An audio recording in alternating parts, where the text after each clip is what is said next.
कि जो भी हमारे एजुकेशन मिनिस्टर हैं उसके लिए बैचलर डिग्री कम से कम मैंडेटरी हो जाए। हर नेता चाहता है कि हिंदी इम्पोज की जाए आपके बच्चों के लिए, अपने बच्चों के लिए नहीं। अपने बच्चे को तो वो बाहर भेजेगा या फिर इंग्लिश मीडियम में पढ़ाएगा। साइंस के साथ कोई कॉमर्स के भी सब्जेक्ट ले सकता है। तो स्ट्रक्चर तो चेंज हो गया, लेकिन पढ़ेगा तो वही आउटडेटेड सिलेबस। लेकिन जब तक इंफ्रास्ट्रक्चर नहीं रहेगा, क्वालिफाइड टीचर्स नहीं रहेंगे, कैसे मान लें कि वो इम्प्लीमेंट हो जाएगा। 5,000 रुपए में पैरा टीचर हायर किए जाते हैं, उनसे आप एक्सपेक्ट कर रहे हैं कि क्रिटिकल थिंकिंग वो सिखाई जाए। जिमी कार्टर जो यूएसए के प्रेसिडेंट रह चुके हैं, उन्होंने अपनी बेटी को गवर्नमेंट स्कूल में पढ़ाया था।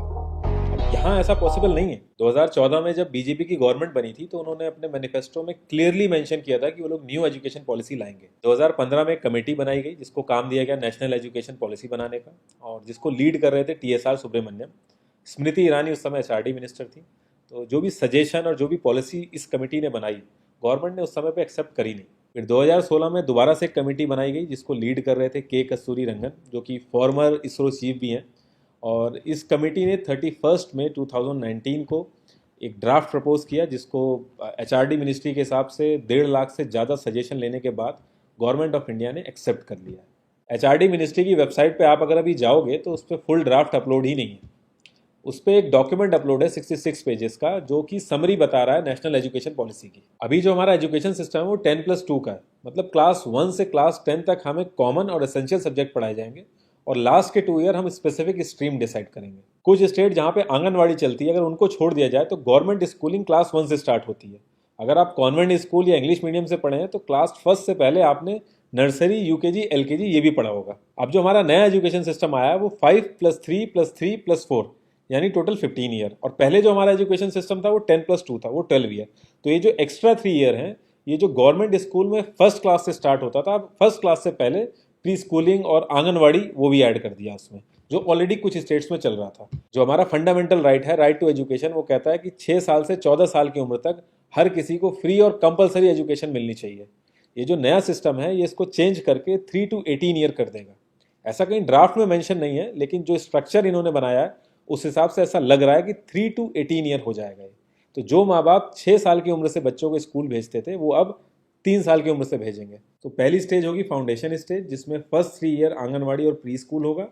उसके बाद क्लास 1 और 2 होगा। ये टोटल 5 साल का होगा, और इसमें खेलकूद और डिफरेंट अप्रोच के साथ बच्चों के फंडामेंटल्स स्ट्रॉन्ग करे जाएंगे, और बच्चों को लोकल लैंग्वेज में सिखाया जाएगा, और ट्राई करा जाएगा कि 8th क्लास तक लोकल लैंग्वेज से ही सिखाया जाए बच्चों को। फिर सेकेंड स्टेज है प्रिपरेटरी स्टेज, ये 3 साल की होगी, क्लास 3 से क्लास 5 तक, जिसमें साइंस, मैथ, आर्ट, ह्यूमैनिटी जैसे सब्जेक्ट्स इंट्रोड्यूस कराए जाएंगे। फिर थर्ड स्टेज होगी मिडिल स्टेज, ये भी 3 साल की होगी, क्लास 6 से क्लास 8 तक।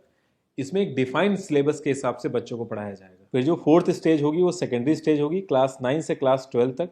इसमें मल्टी डिसिप्लिनरी अप्रोच और क्रिटिकल थिंकिंग के हिसाब से सिखाया जाएगा। इस स्टेज में कोई स्ट्रीम्स नहीं होंगी जैसे पहले होती थी आर्ट, कॉमर्स, साइंस, बल्कि पूल ऑफ सब्जेक्ट्स होंगे, उसमें से स्टूडेंट्स अपने सब्जेक्ट्स चूज करेंगे। इस स्टेज में सेमेस्टर वाइज एग्जाम होंगे, और 2 सेमेस्टर में से जिसमें अच्छे मार्क्स आएंगे वो कंसीडर होंगे। मान लो फिजिक्स में आप वीक हैं तो आप मीडियम फिजिक्स ले सकते हैं, और आपकी मार्कशीट में मीडियम फिजिक्स ही मेंशन होगा। और हायर एजुकेशन में इन्होंने मल्टीपल एंट्री और एग्जिट कर दी है। फर्स्ट ईयर में आपको सर्टिफिकेट मिलेगा, सेकंड ईयर में आपको एडवांस डिप्लोमा मिलेगा, थर्ड ईयर में आपको बैचलर्स डिग्री मिलेगी, फोर्थ ईयर में आपको बैचलर्स डिग्री विद रिसर्च मिलेगी। एकेडमिक बैंक ऑफ क्रेडिट रहेगा, जिसमें आप जैसे जैसे सब्जेक्ट पास करेंगे आपको पॉइंट्स मिलेंगे। मान लो बैचलर्स के लिए आपको 100 पॉइंट्स चाहिए, तो आप जैसे जैसे पास करेंगे वैसे वैसे पॉइंट्स ऐड होते रहेंगे। किसी रीज़न से अगर आपको छोड़ना पड़ गया तो आप बाद में आके जो पॉइंट आपने अर्न किए उसके आगे से कंटिन्यू कर सकते हैं। जितने भी प्रोफेशनल कोर्सेज हैं वो इससे अलग रहेंगे, और एमफिल को इसमें से हटा दिया गया है। तो बैचलर्स के बाद आप डायरेक्ट PhD कर सकते हैं। क्लास 6 में इन्होंने कोडिंग ऐड कर दी है जैसे चाइना में होता है, और वोकेशनल ट्रेनिंग ऐड करी है जैसे कारपेंटर, प्लम्बर, मैकेनिक, इन सब की इंटर्नशिप कराई जाएगी। जो एक्स्ट्रा करिकुलर एक्टिविटीज़ होती थी जैसे स्पोर्ट हो गया, म्यूज़िक हो गया, तो इनके भी एकेडमिक मार्क्स होंगे। मतलब अगर आप अपना पैशन फॉलो कर रहे हैं तो आपको अपना स्कूल सेक्रीफाइस नहीं करना पड़ेगा। टॉप 100 यूनिवर्सिटीज़ अब इंडिया में भी आ सकेंगी। 2010 में भी सेम यही पॉलिसी आई थी, फॉरेन एजुकेशन इंस्टीट्यूट बिल आया था, लेकिन उसमें 50 करोड़ रुपए श्योरिटी मांगी थी, तो उस वजह से यूनिवर्सिटीज़ आई नहीं थी। इस बार वो चीज़ हटा दी गई है। इसके इम्प्लीमेंटेशन को लेकर बहुत बात हो रही है कि कैसे इम्प्लीमेंट होगा। तो अभी ये एक ड्राफ्ट है, इसको पार्लियामेंट में जाना है, फिर देखना है वहाँ पे क्या चेंजेस होते हैं।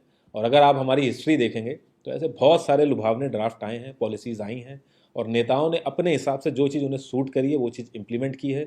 बाकी सारी चीज़ें ठंडे बस्ते में पड़ी रहती हैं, क्योंकि ये कोई लॉ नहीं है, किसी भी नेता के ऊपर कोई कंपल्शन नहीं है। HRD मिनिस्ट्री का नाम चेंज करके अब एजुकेशन मिनिस्ट्री कर दिया गया। जब हमारा देश आज़ाद हुआ था तो एजुकेशन मिनिस्ट्री ही था, लेकिन राजीव गांधी जी ने उसको एचआरडी मिनिस्ट्री कर दिया था और फिर अब इसको दोबारा से एजुकेशन मिनिस्ट्री करा जा रहा है।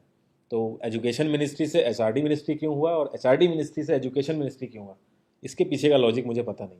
3 लैंग्वेज फार्मूला को लेकर बहुत ज़्यादा डिस्कशन चल रहा है और कुछ लोग इसके फेवर में हैं, कुछ लोग इसका अपोज कर रहे हैं। तो इसमें यह है कि क्लास 5th तक मदर टंग और लोकल लैंग्वेज में सिखाया जाए और कोशिश की जाए कि क्लास 8th और उसके आगे भी मदर टंग और लोकल लैंग्वेज में सिखाया जाए। और इसको भी मैंडेटरी नहीं किया है, एज अ सजेशन है ये। तो गवर्नमेंट स्कूल और जो स्टेट गवर्नमेंट है वो तो इम्प्लीमेंट करेंगे इस चीज़ को, लेकिन आपको लगता है कॉन्वेंट स्कूल और जो प्राइवेट स्कूल है ये मानेंगे इस चीज़ को?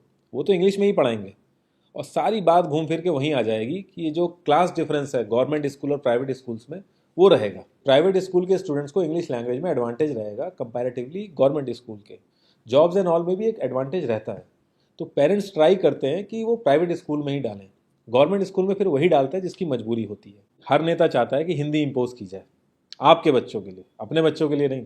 अपने बच्चे को तो वो बाहर भेजेगा या फिर इंग्लिश मीडियम में पढ़ाएगा, क्योंकि उसको पता है कि अगर उसका बच्चा इंग्लिश नहीं पढ़ेगा तो उसको डिस्क्रिमिनेशन देखना पड़ेगा, उसको डिसएडवांटेज होगा, तो वो अपने बच्चे को डिसएडवांटेज में नहीं रखेगा। आपके बच्चे के ऊपर इम्पोज की जाएगी, गवर्नमेंट स्कूलों में हिंदी इम्पोज की जाएगी। क्योंकि जो भी नेता हिंदी की बात करता है तो हमें सुन के बड़ा अच्छा लगता है। 12th के बाद कॉमन एंट्रेंस एग्जाम CEE ये कर दिया गया है कि अब आपको अलग अलग एग्जाम नहीं देना है, आपको 12th के बाद एक एग्जाम देना है और उसी की रैंकिंग के हिसाब से आपको सारी यूनिवर्सिटीज़ में एडमिशन मिलेगा। अब लेकिन वो भी मैंडेटरी नहीं किया। तो आपको लगता है कि ये जो प्राइवेट यूनिवर्सिटीज़ हैं जो डोनेशन लेकर एडमिशन लेती हैं, अपने अलग से जो एग्ज़ाम कराती हैं, वो मानेंगी इस चीज़ को? हम हर चीज़ में तो कंपेयर करते हैं USA से, लेकिन USA ने बहुत सारा पैसा इंजेक्ट किया है अपने इंफ्रास्ट्रक्चर में, तब जाके उनका जो एजुकेशन स्ट्रक्चर है वो इम्प्लीमेंट हो पाया। अब जिमी कार्टर जो USA के प्रेसिडेंट रह चुके हैं, उन्होंने अपनी बेटी को गवर्नमेंट स्कूल में पढ़ाया था। अब यहाँ ऐसा पॉसिबल नहीं है। इस बार बोला गया है कि GDP का 6% हम अपनी एजुकेशन में लगाएंगे। तो ऐसा कब नहीं बोला गया है? 1968 में भी यही बोला गया था, 1986 में भी यही बोला गया था। जितनी बार भी पॉलिसीज़ और ड्राफ्ट आई हैं एजुकेशन पे, हर बार बोला गया है कि हम 6% अपनी GDP का एजुकेशन में लगाएंगे। और जब से हमारा देश आज़ाद हुआ है, एक बार भी ऐसा नहीं हुआ कि 6% हमने अपनी GDP का लगाया हो। भूटान और नेपाल जो हैं वो भी 6.6% कॉन्टीन्यूस लगा रहे हैं अपने GDP का एजुकेशन में। आउट ऑफ 197 कंट्रीज में से 143 नंबर पे हैं हम एजुकेशन में पैसा खर्च करने में। लास्ट 5 ईयर का अगर देखा जाए तो हम लोग 3 से 3.5% ही अपनी GDP का लगा रहे हैं और 2017-2018 में तो हमने 2.7% लगाया था। आप कितना ही क्यों ना कह लो कि हम इम्प्लीमेंट करा देंगे, लेकिन जब तक इंफ्रास्ट्रक्चर नहीं रहेगा, क्वालिफाइड टीचर्स नहीं रहेंगे, हम कैसे मान लें कि वो इम्प्लीमेंट हो जाएगा? 5,000 रुपये में पैरा टीचर हायर किए जाते हैं, उनको ये नहीं पता होता है कि नेक्स्ट मंथ उनकी जॉब रहेगी कि नहीं रहेगी। उनसे आप एक्सपेक्ट कर रहे हैं कि क्रिटिकल थिंकिंग वो सिखाएंगे बच्चों को। Election duties, survey census, polio campaign, family planning campaign, education छोड़ के ये सारी चीज़ें कराई जाती हैं टीचरों से। अब मिड डे मील के साथ ब्रेकफास्ट भी इंक्लूड कर दिया है। लेकिन आप अगर अभी सर्च मार के देखोगे मिड डे मील फ्रॉड, तो आपको समझ में आएगा किस लेवल पे इंप्लीमेंट हुआ है वो। आंगनवाड़ी को लेके भी बहुत लोग एक्साइटेड हैं कि आंगनवाड़ी ऐड हो गया, लेकिन कुछ स्टेट्स में ऑलरेडी आंगनवाड़ी है। तो आप हालत देखिए आंगनवाड़ी की, या फिर गूगल पे भी सर्च करके आप इमेजेस देख सकते हैं कि किस लेवल पे वो इम्प्लीमेंट हुआ है। इंडिया की जो टॉप 3 साइंस अकेडमीज़ हैं, National Academy of Science, Indian Academy of Science, Indian National Science Academy, इन तीनों ने कहा है इस ड्राफ्ट में 3 चीज़ें बहुत ही जो इंपॉर्टेंट हैं उनको इग्नोर किया गया है। पहला, आउटडेटेड सिलेबस, पुअर इंफ्रास्ट्रक्चर और पुअरली ट्रेंड टीचर। आपने स्ट्रक्चर तो चेंज किया है जो कि बहुत ही अच्छी चीज़ है, लेकिन उस स्ट्रक्चर में साइंस के साथ कोई कॉमर्स के भी सब्जेक्ट ले सकता है। तो स्ट्रक्चर तो चेंज हो गया, लेकिन पढ़ेगा तो वही आउटडेटेड सिलेबस। ये जो न्यू एजुकेशन पॉलिसी है इससे काफ़ी चीज़ें अच्छी होंगी, लेकिन जो सारे लोग एक्साइटेड हैं कि इससे सारी दिक्कतें खत्म हो गई एजुकेशन की, तो वो थोड़ा सा गलत है। ये एक छोटा सा पार्ट है, अभी बहुत सारी चीज़ें बाकी हैं और हमें अभी थोड़ा सा इम्प्लीमेंटेशन का और वेट करना है। एक चीज़ अगर और इम्प्लीमेंट हो जाती तो मेरे ख्याल से सबको बहुत अच्छा लगता कि जो भी हमारे एजुकेशन मिनिस्टर हैं उसके लिए बैचलर डिग्री कम से कम मैंडेटरी हो जाए और वो फर्जी ना हो।